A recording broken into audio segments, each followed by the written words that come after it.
الحمد لله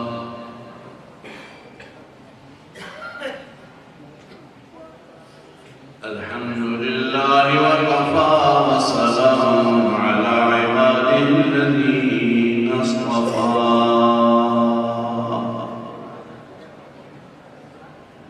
خصوصا على سيد الرسل وخاتم الأنبياء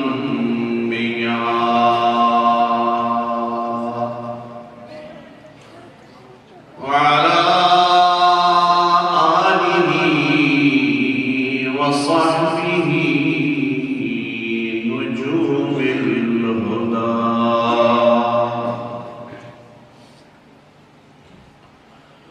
أما بعد فأعوذ بالله من الشيطان الرجيم بسم الله الرحمن الرحيم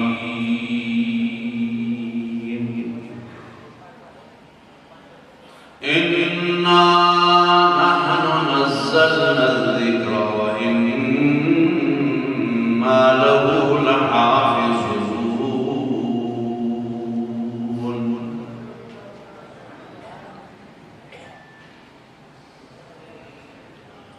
وقال النبي صلى الله تعالى عليه وسلم أفشوا السلام وأطعموا الطعام وصلوا الأرحام صلوا بالليل والناس نيام تدخلوا الجنة بسلام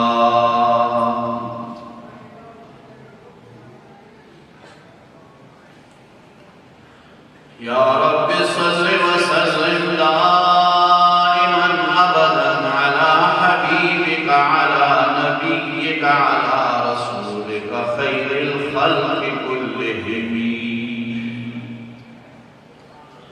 هو الحبيب الذي ترجى شفاعته لكل هول من الأهوال مقتحم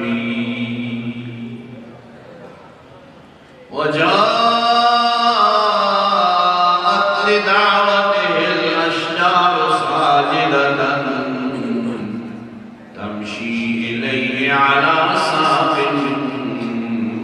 بلا قدم اللهم صل على سيدنا ومولانا محمد وعلى آل سيدنا وأصحاب سيدنا ومولانا محمد وبارك وسلم وصل عليه زبان مومنوں کے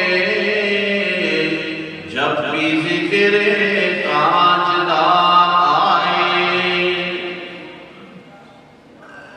زبان پر مومنوں کے جب بھی ذکر تاجدار آئے تو اس کے بعد لازم ہے کہ ذکر چار یار آئے ابو بکر و عمر عثمان و حیدر باغبان جب ہو تو پھر کیوں کرنا باغے مصطفیٰ میں پھر بہار آئے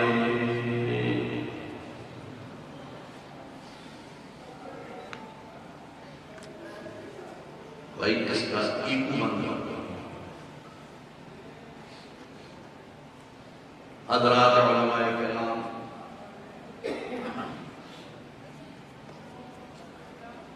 عزیز طلبہ اور میرے محترم دوستوں بزرگوں اور عزیز بھائیوں آج کے اس اجلاس کی غرض و غایت تو آپ کو معلوم ہو چکی ہے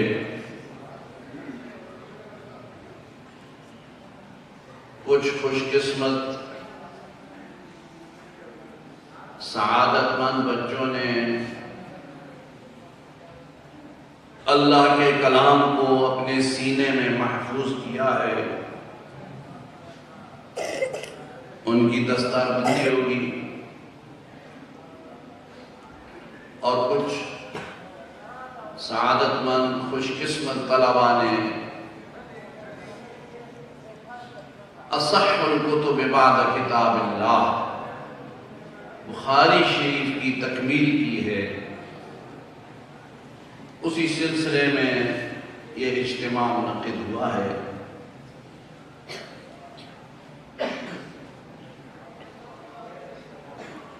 قرآن مجید کے متعلق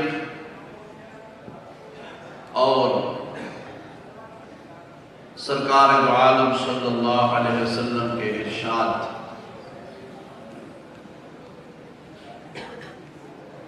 جو میں نے آپ کے سامنے پڑھا ہے اسی کے متعلق میں چند باتیں عرض کروں گا۔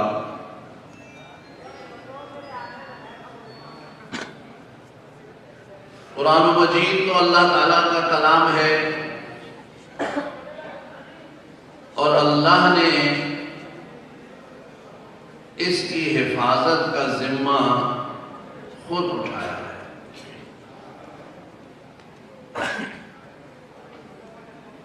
پہلی کتابیں نازل ہوئی ہیں اور یہ اللہ کا کلام ہے۔ پہلے جو کتابیں نازل ہوئیں ان میں تحریف ہو گئی، تغیر و تبدل ہوا، کیونکہ ان کی حفاظت کا ذمہ اللہ نے نہیں اٹھایا تھا۔ اس قرآن مجید کی حفاظت کا ذمہ چونکہ اللہ نے اٹھایا ہے، اس لیے اس کے اندر کوئی تغیر و تبدل، زبر زیر پیش مد شد کبھی نہیں ہو سکتا۔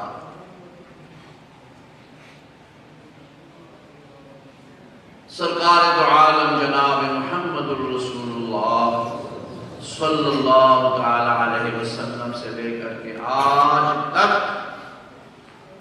اور آج سے تا قیام قیامت یہ اللہ کا قرآن اسی طرح محفوظ رہے گا۔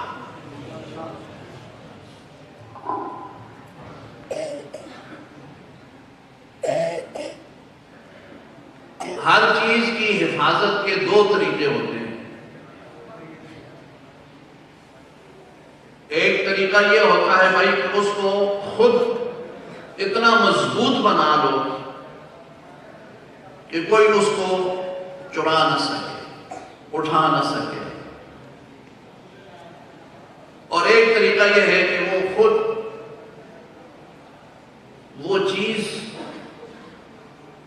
اتنی مضبوط،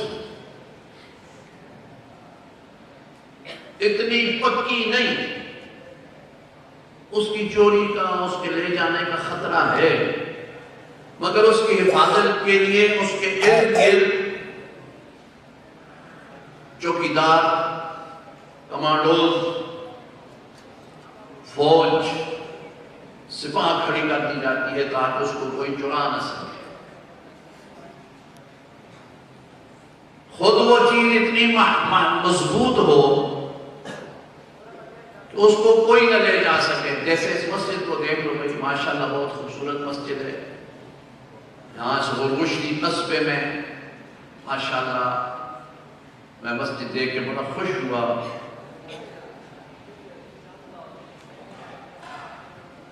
ایک ہوتا ہے بھائی اللہ کا گھر، اور یوں سمجھ لو یہ اللہ کا بنگلہ ہے، بنگلہ، کوٹھی۔ اللہ تعالیٰ اس کو آپ لوگوں کو آباد رکھنے کی بھی توفیق عطا فرمائے۔ اب یہ دیکھو مسجد کتنی قیمتی ہے، یہ عمارت کتنی کی ہوگی، زمین کتنی قیمتی ہے، عمارت کتنی قیمتی ہے، ساری چیزیں۔ اب لاکھوں کی بات تو نہیں بھائی، اب تو کروڑوں میں بات چلی گئی ہے، لیکن اس مسجد کی کوئی چوری کر سکتا ہے، اس کو کوئی اٹھا سکتا ہے؟ بولو، تو میری گل سمجھ آنی ہے؟ میں پنجابی گل کر اردو سمجھ آنی ہے نا؟ اچھا، اس مسیتیاں کوئی چوری کر سکنا بھائی؟ تو یہ خود اتنی مضبوط ہے نا، یہ خود اتنی ماشاءاللہ پائیدار ہے، وہ اتنی وزنی ہے، اس کو کوئی اٹھا کے نہیں لے جا سکتا۔ لیکن ایک چھوٹا سا ہیرا ہو، سونے کی ڈلی ہو، تو اس سونے کو، ہیرے کو تو بھائی ہر ایک آدمی جیب میں بھی ڈال کے لے جا سکتا ہے۔ اب اس کی حفاظت کیسے ہوگی؟ اس کو اس میں سیف میں رکھیں گے، اس کو تالے لگائیں گے، اس کے چاروں طرف بندے کھڑے کریں گے، کمانڈوز کھڑے کریں گے، رائفلیں ہوں گی تاکہ اس کو کوئی چرا نہ سکے۔ حفاظت، ہر چیز کی حفاظت کے دو طریقے ہوتے ہیں۔ اللہ تبارک و تعالیٰ نے اپنے اس کلام کی حفاظت کے لیے دونوں طریقے اختیار کیے۔ خود یہ قرآن اتنا مضبوط ہے، اتنا محفوظ ہے کہ اس قرآن پر باطل آ ہی نہیں سکتا۔ خود قرآن مجید میں فرمایا وَإِنَّهُ لَكِتَابٌ عَزِيزٌ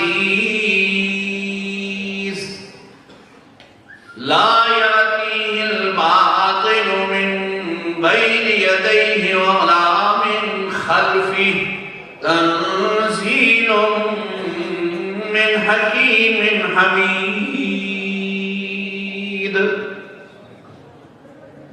وَإِنَّهُ لَكِتَابٌ عَزِيزٌ، یہ بڑی غالب کتاب ہے۔ عزیز غالب ہو گئے، بہت غالب کتاب ہے، باطل اس پر آ ہی نہیں سکتا۔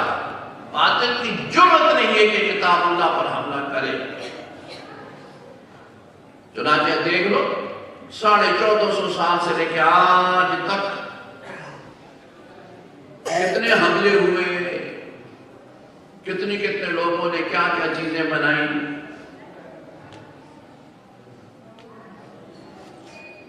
جھوٹی عبارتیں بنا بنا کے داخل کی، مسیلمہ کذاب، اسود عنسی،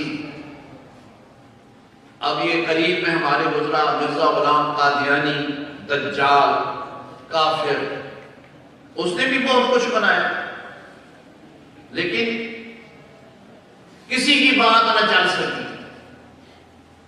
الحم سے لے کے بناس کی سین تک اللہ کا کلام اسی طرح محفوظ۔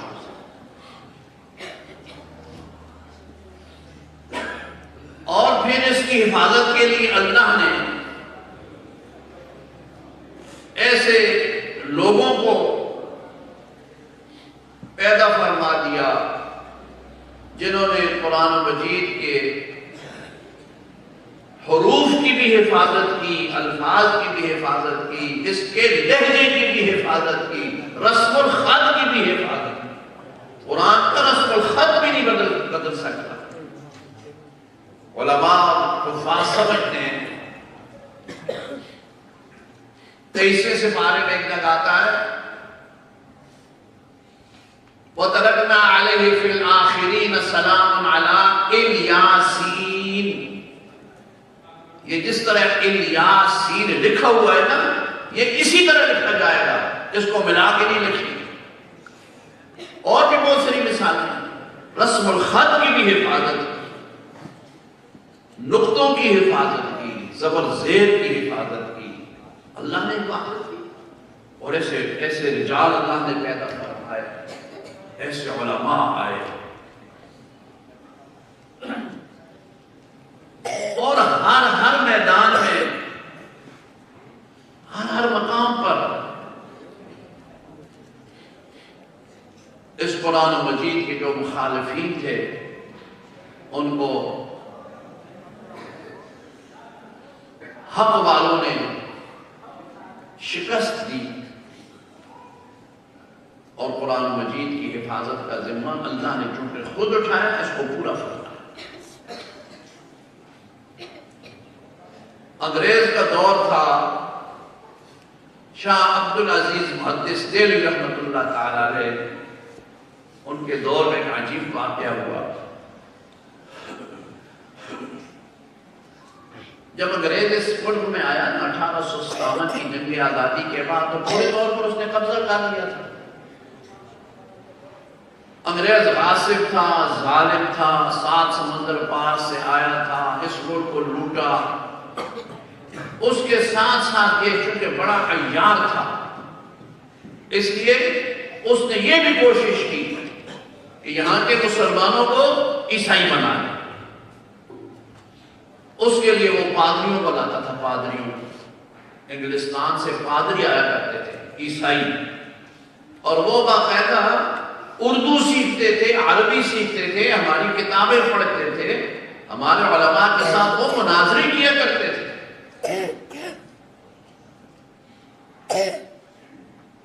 انگریز نے بہت کوشش کی کہ کسی طرح میں یہاں بر صغیر کے مسلمانوں کو عیسائی بنا دوں، مذہب سے دور کر دوں، لیکن اللہ جزائے خیر دے علماء دیوبند کو کہ انہوں نے مدرسہ قائم کیا، اور پھر اس میں ایسے رجال پیدا ہوئے جنہوں نے عیسائیت کا، یہودیت کا، دہریت کا، ہندوؤں، سکھوں، تمام باطل قوتوں کا مقابلہ ہر میدان میں کیا۔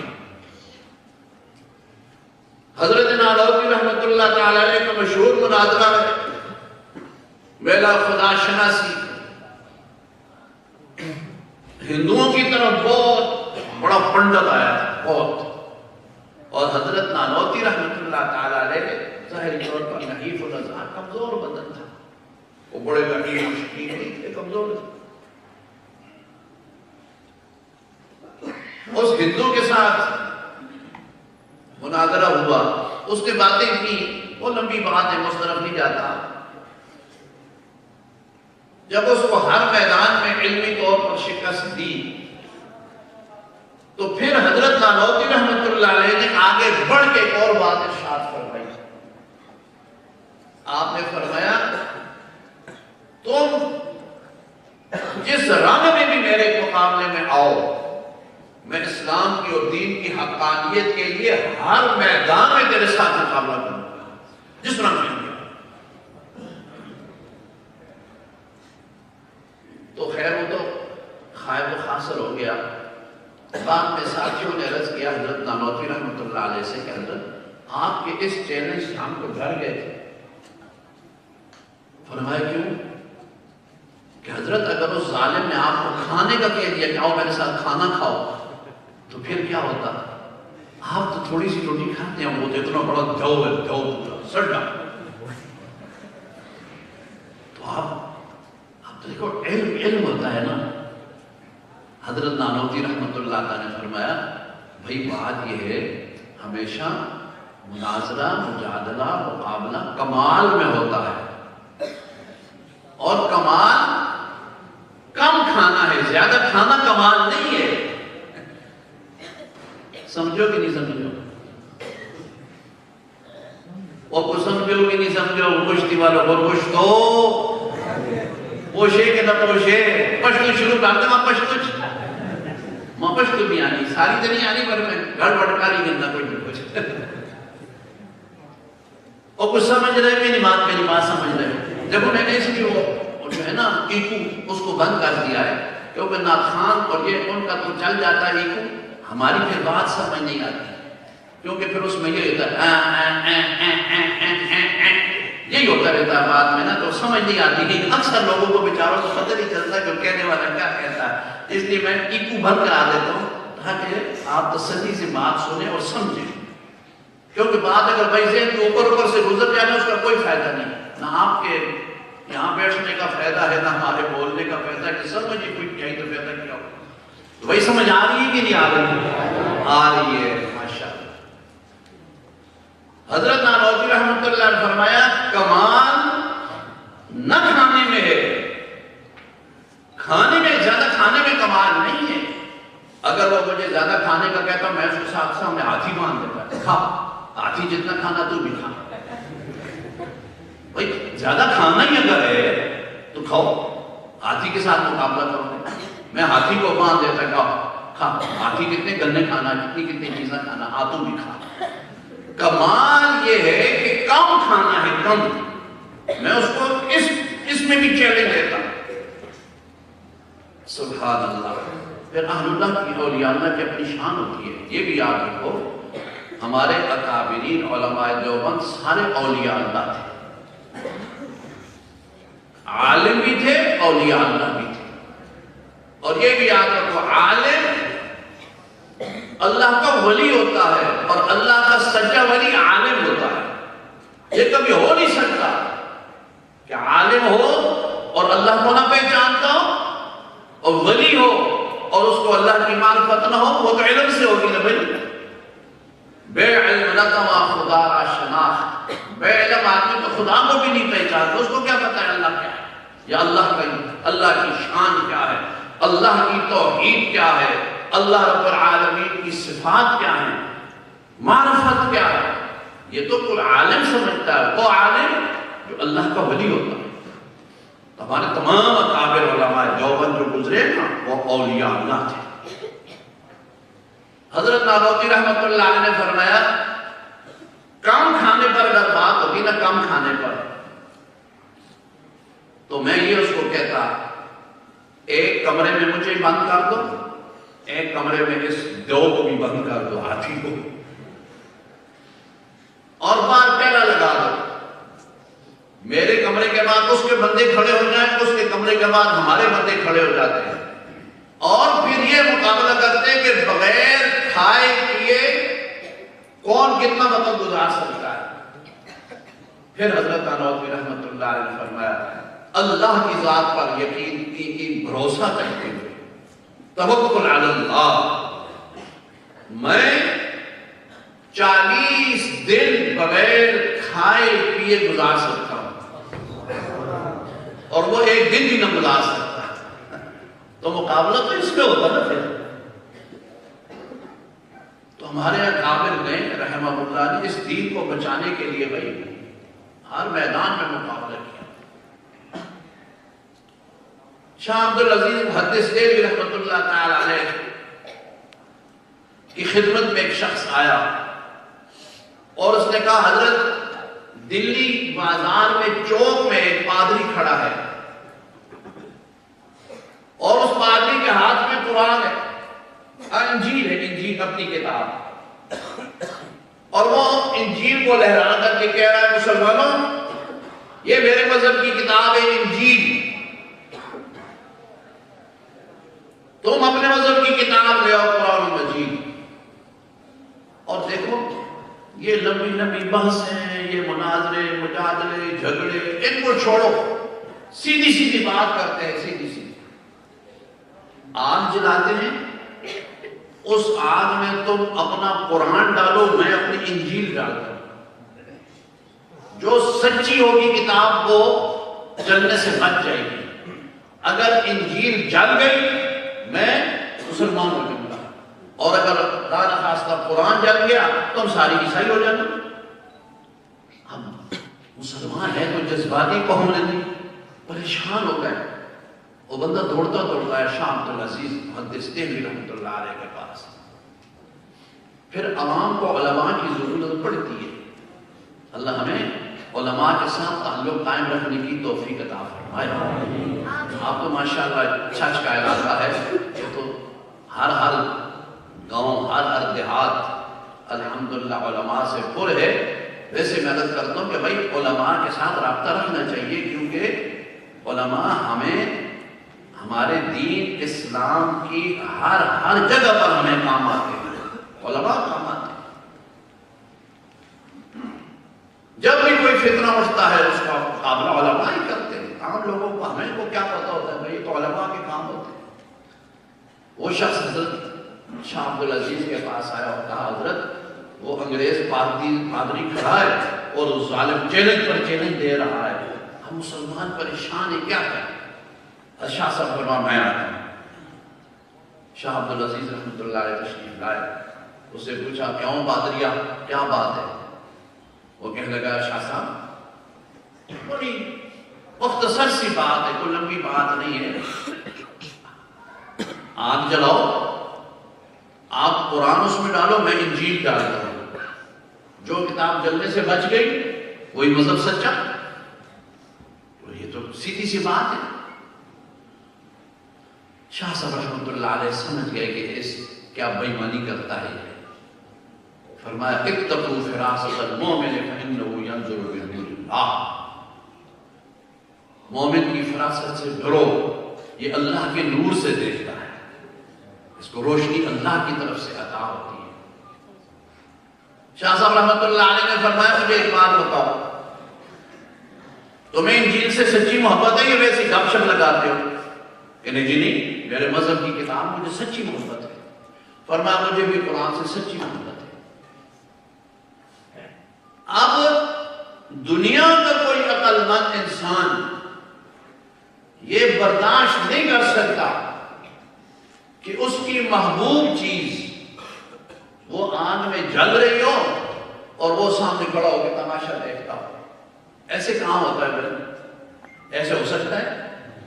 میں آپ سے پوچھتا ہوں کہ کوئی کسی کی محبوب چیز ہو، چلو محبوب چھوڑ دو، کسی کا بیٹا ہو بھائی، کسی کا بیٹا اگر خدا نخواستہ کہیں پانی میں گر جائے تو باپ بار کھڑے ہو کر تماشا دیکھتا ہے، وہ پیچھے چھلانگ لگاتا ہے کہ نہیں لگاتا؟ ماں بھی چھلانگ لگا دیتی ہوئے کے اندر. ایسے کئی بات کیا ہیں. بیٹا محبوب ہے، اولاد پیاری ہوتی ہے نا، وہ گر جائے تو پیچھے بغیر سوچے سمجھے ماں باپ چھلانگ لگا دیتے ہیں. تو یہ تو کوئی کچھ ہو، یہ ہو نہیں سکتا کہ محبوب چیز جل رہی ہو اور محب پاس کھڑو کے تماشا دیکھتا رہے. ایسا کرتے ہیں نا، آگ جلاؤ، کسی چوک میں آگ جلاتے ہیں، تم انجیل کو اپنے سینے کے ساتھ لگاؤ، میں قرآن کو اپنے سینے کے ساتھ لگاتا ہوں، اور دونوں آگ میں کودتے ہیں، دونوں چھلانگ لگاتے ہیں، تاکہ جس کا مذہب سچا ہے وہ کتاب بھی بچ جائے اور وہ بندہ بھی بچ جائے، اور جو جھوٹا ہے اس کی کتاب بھی جل جائے اور خود بھی جل جائے، گل ہی ختم ہو جائے. جب حضرت نے یہ فرمایا تو مسلمان تو خوش ہو گئے، انہیں تمہارا تکبیر کے زندہ باد، بڑے خوش ہو گئے. اب وہ پادری پریشان ہو گیا، وہ کھڑا ہو گیا، کہتا شاہ عبدالعزیز میں تمہاری فراست کو سلام کرتا ہوں، مجھے کلمہ پڑھاؤ. اشہد اللہ، سارے پڑھو، اشہد اللہ الہ الا اللہ وحدہ لا شریک لہ واشہد ان محمدا عبدہ ورسولہ. مسلمان ہو گیا، کہنے لگا مجھے پہلے بھی پتا تھا کہ قرآن سچی کتاب ہے، تمہارا مذہب سچا ہے، آج میں نے اسے ڈھنگ کیا تھا کہ شاید میری بات چل جائے. وہ یہ کہ میں انجیل کی جلدوں کو ایک خاص قسم کا مسالہ لگا کے آیا تھا جس پر آنکھ اثر نہیں کرتی. تو میں نے کہا مسلمان تو جذباتی قوم ہے، یہ تو دوڑنے مسیحی جو قرآن 460 یہ قرآن ہے تو اس کو تو قرآن مجید کو تو جلدوں کو میں نے مسالہ نہیں لگایا، تو میں نے تو مسالہ لگایا تھا، اس لیے مجھے یقین تھا کہ انجیل تو نہیں جلے گی، یہ میں نے ڈھنگ کیا تھا. شاہ عبدالعزیز تیری فراست پہ قربان جاؤں، میں انجیل کو تو مسالہ لگا کے آیا تھا، مگر میں اپنے آپ کو تو مسالہ لگا کے نہیں آیا تھا، میں تو جل ہی جاتا نا. اس لیے آپ لوگوں کا مذہب سچا ہے. اس لیے یاد رکھو، یہ بات لوگ ہیں نا آج کل تو سارے ماشاءاللہ گھر روکاتے تھے، بے کھاتے تھے، محلے تھے، ہر جگہ گرامج بھی آگے ماشاءاللہ ٹچ سسٹم موبائل تو سب کو بھی ہیں کہ نہیں؟ سارے کو ہیں نا، شرمانے کا آپ ہونا ہے، وہ ہیں نا. اچھے کام کرو کہ اچھی بھی ہیں، یہ نہیں کہ غلط ہو، اچھے کام کرو اچھے بھی ہیں. یہ دیکھو لوگ چھریاں بنانے ہیں، چھریاں کہیں سے بنانے ہیں؟ کسی نے ایک مارنے سے بنانے نہیں، اب سبزی کٹنے سے بنانے. سبزی کٹو، بکرا ذبح کرو، ککڑی ذبح کرو، اور کوئی سلاد وغیرہ کرو، اتنا کماؤ چھری ہونی ہے نا. کوئی آدھی چھری کہیں کسی نے ڈیٹ کارڈ مارے تو اس ناپ کہنے پہ تو چھری بنائی کیوں بنائی؟ میں سے تھوڑی بنائی. تو بھائی یہ چیز اچھی بھی ہے، ان سے اچھے کام بھی ہوتے ہیں، لیکن زیادہ تر گڑبڑ ہو گئی ہے، زیادہ تر پریشانی بن گئی ہے. تو اب جناب موبائل کا زمانہ ہے، ہر ایک کے پاس یہ چیزیں موجود ہیں نا، ہر ایک کے پاس. پوری لوگ فیس بک پر بھی دیکھتے ہیں اور بھی دیکھتے ہیں. یہ بات جگہ میں نا یہ شیعہ لوگ ماتم کرتے ہیں، اور اس ماتم میں وہ نیچے بہت سارے انگارے بچھاتے ہیں اور کہتے ہیں جی دیکھو شیعے اگیتے ماتم پہ کرتے ہیں. اتسا بھی دیکھی ایسی ویڈیو دیکھی جی دیکھی نا ایسی ویڈیو ہوتی ہیں وہ نیچے لمبا جٹو کر کے نا چنگے صحیح پکنے انگارے اسے سٹنے وہ پھر اتھوں لگنے دے علی علی علی علی علی علی کرنے لگا. انہوں پیرا تلے انہوں مسالہ لایا ہوا ہے یاد ہو کیونکہ کہتے ساری سچن بھائی جڑے اور ایک لوگ تماشا رہنے وہ آپ بچوں نہیں بڑھنے نہ دائیں بائیں کتنی دنیا کھڑی ہوتی ہے وہ سارے تماشا دیکھتے ہیں نا انہوں بھی نام کے بے شکل نہ ہے انہوں کو آتوں بھی تلا دیں تو بھی علی نہیں کہا تو پتہ لگے کہ آپ موت پر بیٹھو پیسے یہ اسپتال ہے تو 4 پیر کٹنے پیسے. تو یہ ایسے مثالیں ہوتے ہیں جن پر آگ اثر نہیں کرتے. بہرحال میں عرض یہ کہہ رہا تھا کہ قرآن مجید کی حفاظت کا ذمہ بھائی اللہ نے اٹھایا ہے اس لیے امت کے سینوں میں اللہ نے اس قرآن کو محفوظ رکھا ہے. اب دیکھو انشاءاللہ آپ کے سامنے چھوٹے چھوٹے بچوں کی دستار بندی ہوگی. اب ان کے سینے کے اندر اللہ کا قرآن محفوظ اور یہ بھی ایک معجزہ ہے. ایک قرآن کی یہ برکتیں ہیں اور اعجاز ہے کہ 7 سال کا بچہ بھی حافظ اور 40 سال کا بھی حافظ 60 اور 70 سال کا بھی قرآن کا حافظ. ساری چیزیں بھول جاتی ہیں اللہ کا قرآن نہیں بھولتا. ساری چیزیں بھول جاتی ہیں. بعض لوگ ہوتے ہیں ان کے وہ آخر میں ان کو نسیان کی بیماری ہو جاتی ہے لیکن قرآن و مجید نہیں بھولتا. اب بھی ایسے کئی لوگ ہیں ہمیں مثالیں موجود ہیں آخر وقت میں اور چیزیں بھول گئے لیکن وہ قرآن و مجید کو نہیں بھولے کیونکہ یہ قرآن اللہ تعالیٰ کے سینوں میں محفوظ رکھتے ہیں. یہ اللہ تعالیٰ کی رحمت سے وہ لوگوں کے سینوں میں محفوظ ہوتا ہے.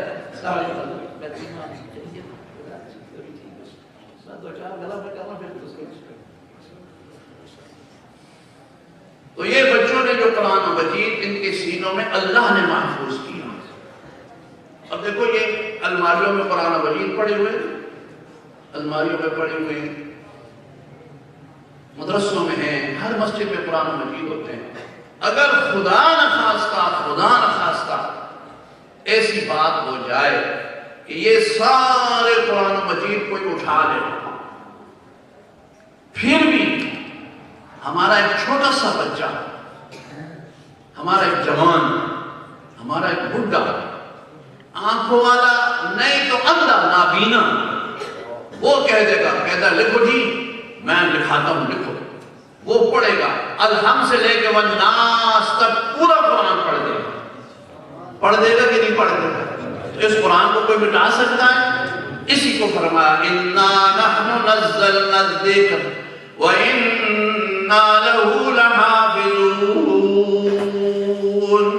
بے شک ہم ہی نے اس ذکر بھی یاد رہنے والی چیز ہوتی ہے اس کو نازل کیا اور بے شک ہم ہی یقیناً اس کی حفاظت کرنے والے ہیں.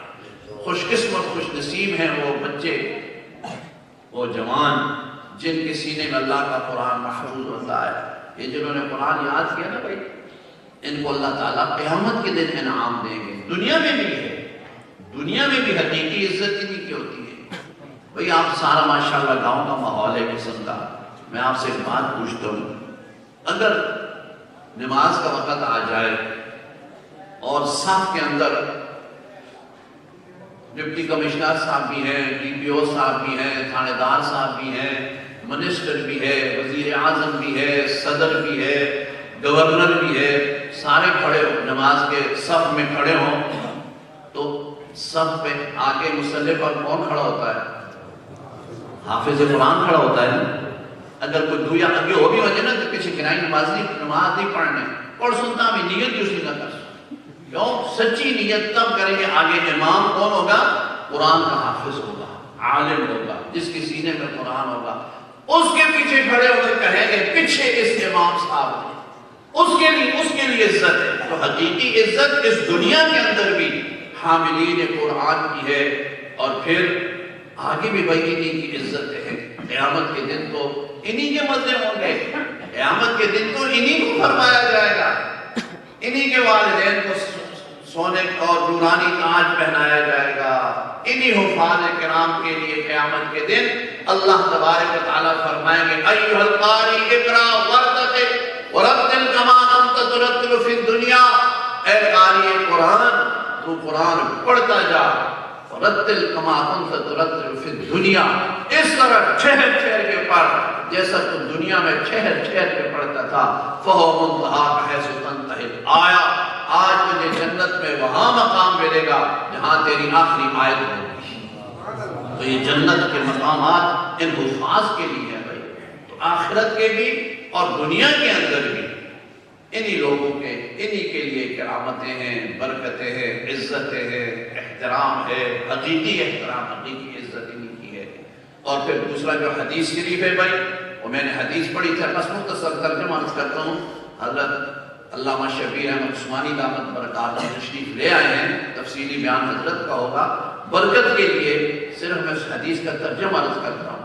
آپ صلی اللہ علیہ وسلم نے امت کو فرمایا, مجھے فرمایا, آپ کو فرمایا, قیامت تک آنے والے مسلمانوں کلمہ خانوں کو فرمایا, افشوا السلام, سلام کو رواج دو, سلام کو واضح دو. السلام علی من عرفت او لم تعرف, جو ملے اس کو کہو السلام علیکم ورحمۃ اللہ.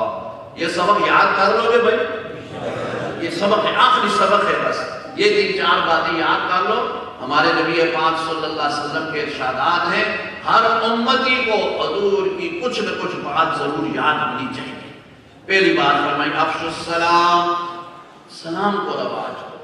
سلام کہا کرو. سلام بھی کیا ہے بھائی؟ السلام علیکم ورحمۃ اللہ. جواب میں کیا کہیں گے؟ بولو وعلیکم السلام ورحمۃ اللہ وبرکاتہ. فرمایا سلام یہ تحفہ ہے, یہ ہدیہ ہے. جب کسی کو ہدیہ دو اس کو چاہیے اس سے اس کو بہتر ہدیہ واپس کرے. ایک نے کہا السلام علیکم ورحمۃ اللہ, دوسرا کیا کہے؟ وعلیکم السلام ورحمۃ اللہ وبرکاتہ. تو پہلی بات فرمائی سلام کو پہلا, افشوا السلام. دوسری بات فرمائی واطعموا الطعام, پکا پکایا کھانا لوگوں کو کھلایا کرو. کھانا تیار کر کے کھلایا کرو. پیسے دے دینے آسان ہے, آٹے کی بوری بھیج دینا آسان ہے, لیکن روٹی تیار کر کے بالکل اس طرح سالن تیار کر کے, روٹی تیار کر کے کھلانا یہ ذرا مشکل ہوتا ہے. یہاں تو آپ کو الحمدللہ گاؤں کا ماحول ہے, آپ پرانے مہمان نواز پٹھان لوگ ہیں. ویسے میں عرض کرتا ہوں بھائی, بعض جگہ میں لوگ کھانا کھا رہے ہوتے ہیں نا, کوئی تو میزبان آؤ جی فٹافٹ پہلے بھانڈے پیچھے دے کرتے ہیں, پہلے بھانڈے چھپانے, بعد تو سان دوران بھی بٹھانے. تو فرمایا اب ہے پکا پکایا کھا یہ کھلائے گا. وَيُطْعِمُونَ الطَّعَامَ عَلَى حُبِّهِ مِسْكِينًا وَيَتِيمًا وَأَسِيرًا إِنَّمَا نُطْعِمُكُمْ لِوَجْهِ اللَّهِ لَا نُرِيدُ مِنكُمْ جَزَاءً وَلَا شُكُورًا. پکا پکایا کھانا. وَيُطْعِمُونَ الطَّعَامَ, تو یہاں بھی فرمایا اطعموا الطعام, کھانا تیار کر کے مہمانوں کو کھلایا کرو, غریبوں کو, مسکینوں کو, محتاجوں کو کھلایا کرو. دو باتیں ہوئی. وَصِلُوا الْأَرْحَامَ, تیسری بات فرمائی رشتے ناطے جوڑا کرو, توڑا نہ کرو. آج یہ بھی بڑی بیماری ہے, ذرا ذرا سی بات پر لوگ رشتے توڑ دیتے ہیں, ذرا ذرا سی بات پر. اور ہمارے پاس تو بڑی دنیا آتی ہے نا, وہ اپنے دکھڑے سناتے ہیں. حضرت چھوٹی چھوٹی بات, ایک نے منگنی ہو گئی, دعا خیر ہو گئی, یا کی جڑی مصیبت میں سمپے میں باقی ٹچ سسٹم موبائل یہ کڑی کو جو نہ نڈے کو بھی بتا یہ پھر آپ جو گپا شپا مارنے, پھر کوئی تڑے بات پتہ لگنا ہے کہ اوہ جی وہ تو منگنی ٹوٹ گئی, دعا خیر ہوئی گئی. کیوں جی؟ وہ کڑی آنی جی تو باہر کھڑ سے, وہ آنا میں باہر نہیں کھڑنے تو اس جیرے سے حالا میرا بھی تربیہ ہی نہیں. چھوٹی چھوٹی بات, بلکہ آپ حیران ہوں کہ ایسے ایسے مجھے واقعات کہنا ہے کہ منگنی ہو گئی, دعا خیر ہو گئی, اچھا آپس میں پھر پھر پیچھے کیا رہتا ہے بھائی، اور تو خیر منگڑی نہ ہوتا بھی آپ ہی منگڑی کر کے دیں، تو وہ منگڑی بھی ہو گئی، سارا کچھ ہو گیا. کچھ عرصے بعد منگڑی تروٹ گئی. اور بھائی منگڑی کیوں تروٹ گئی؟ ساری گل پکی ہو گئی. او جی کڑی سہانی بھائی تو نہ کھانے کیڑی چیز پسند ہے؟ وہ آنا ماتے گوشت کو جو ہوئے فلانی چیز ہوئے فلانی چیز ہوئے. تو کڑی کو آنی آنی ماں تو سبزی چنگی لگنی ہے، ایسا کا گزارا کہ جو سی ہے جو تو ادھر تو میں نے دو اتنی سی بات میں مزاح نہیں کرتا آپ سے، اتنی سی بات منگڑی ٹوٹ گئی. تو ہم یہ آپ صلی اللہ علیہ وسلم کے ارشادات سے سمجھنے سے دوری ہے. لیکن حضور نے فرمایا وصل الارحام، رشتے ناتوں کو جوڑا. آپ صلی اللہ علیہ وسلم نے ایک حدیث میں ارشاد فرمایا اے میرے صحابہ، ایک وقت آئے گا تم مصر فتح کر لو گے تو مصر کے لوگوں کے ساتھ اچھا سلوک کرنا. کیوں؟ مصر والے تمہارے نبی کے دادا ابراہیم کے سسرال ہیں. دیکھو کہاں بات حضور نے جوڑی. یعنی اپنا فرمایا کہ میں محمد صلی اللہ علیہ وسلم، میرا بڑا دادا ابراہیم خلیل اللہ، حضرت ابراہیم نے ایک شادی مصر سے کی تھی. سیدہ ہاجرہ رضی اللہ عنہ شاہ مصر کی بہن تھی. تو مصر والوں کے ساتھ اچھا سلوک کرنا. کیوں؟ وہ تمہارے نبی کے دادا ابراہیم کے سسرال ہیں. حضور نے کہاں تک رشتوں کو جوڑا، کتنا خیال کرنا. وصل الارحام. اور چوتھی بات ہو گئی صلو باللیل والناس نیام. رات کے پچھلے پیر اٹھ کر کے اللہ کے حضور دو سجدے کر لیا کرو جبکہ دنیا سوئی ہوئی ہو. گھر والے سوئے ہیں، بیوی سوئی ہوئی ہے، بچے سوئے ہوئے ہیں. تم آرام سے اٹھو، وضو کرو، مصلی بچھاؤ، اللہ کے سامنے کھڑے ہو جاؤ. اللہ اکبر. اللہ کے سامنے کھڑے ہو کر کے اللہ کے ساتھ مناجات کرو. صلو باللیل والناس نیام. تہجد کی نماز پہلے ہمارے علاقوں میں، دیہات میں، گاؤں میں بعض ایسے چٹداریے اور بزرگ ہوتے تھے جو مشہور ہوتے تھے کہ تہجد خان ہے جی، تہجد خان. اور بھی کہتے بلتے سنے تہجد خان بولنے نہیں ہو. اور کون ہے؟ پہلے حقیقت رکھ کر آپ نے سن اور پرانے بزرگ تشریف فرما ہے، پتہ ہوگا کہ لوگ باقاعدہ کہتے تھے فلانا بابا جو ہے نا جی تہجد خان ہے جی، اس کی تہجد بھی کہتی نہیں رہے. اب تہجد کا فجر کی نماز بھی لوگ نہیں پڑھتے. تو آپ صلی اللہ علیہ وسلم یہ باتیں ارشاد ہوئی صلو باللیل والناس نیام. یہ چند باتیں کرو. کون کون سی بھائی یاد رکھ لو گے؟ پہلی بات کون سی ہے؟ سلام کو رواج دو. دوسری پکا پکایا کھانا لوگوں کو کھلاؤ. تیسرا رشتے ناتے جوڑو. چوتھا تہجد پڑھو. آسان سے آسان کر لو، تہجد پڑھو. فرمایا یہ چار کام کرو تدخل الجنت بسلام. اللہ کی جنت میں سلامتی سے داخل ہو جاؤ گے. اور اس کا راوی بھی عبداللہ ابن سلام رضی اللہ تعالی عنہ.